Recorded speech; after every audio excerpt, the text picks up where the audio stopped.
In the soft hills of Cloverbend Meadow, where wildflowers shimmered in colors like spilled rainbows, lived a cheerful rabbit named Ravi. He was clever, quick, and full of energy, but lately he had grown restless.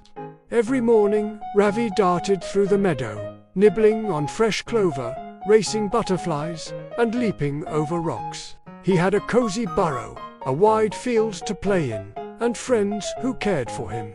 Yet one day, while staring at the horizon, he sighed. "Why does every other meadow look greener than mine?" he muttered. His friend Pomy, the porcupine, tilted her head. "Greener," she said.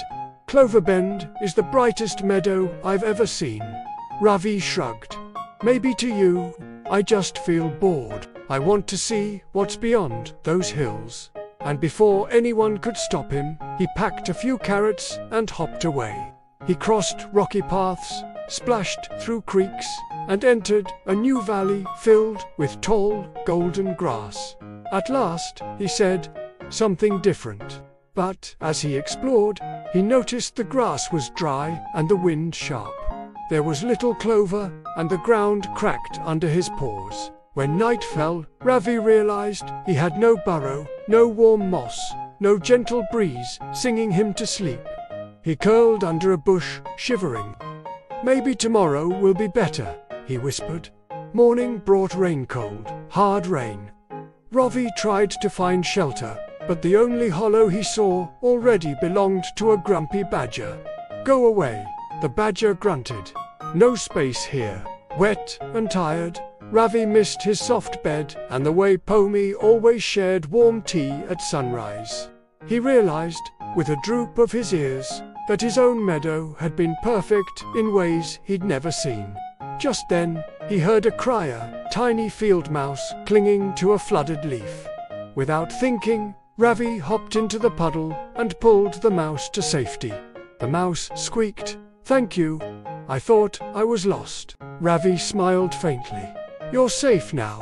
Maybe I'll head home too." By sunset, he reached Cloverbend again. The clovers waved like old friends, and the scent of warm soil filled his nose. Pomy ran up, eyes wide. "You're back." "I missed all this," Ravi said softly, "and I missed you." That evening, he invited everyone to a small picnic. They shared berries, stories, and laughter. Ravi looked around and saw beauty in every tiny thing. The sparkle of dew, the hum of bees, the comfort of friends. He realized then that gratitude wasn't about finding something new. It was about seeing what you already have with fresh eyes. From that day forward, whenever a young bunny sighed and said, "I wish I had more," Ravi would grin and reply, "Then look again, you might already have it." And Cloverbend Meadow never looked ordinary again. It glowed brighter, not because the clover changed, but because gratitude had taught its rabbit to see the world in full bloom.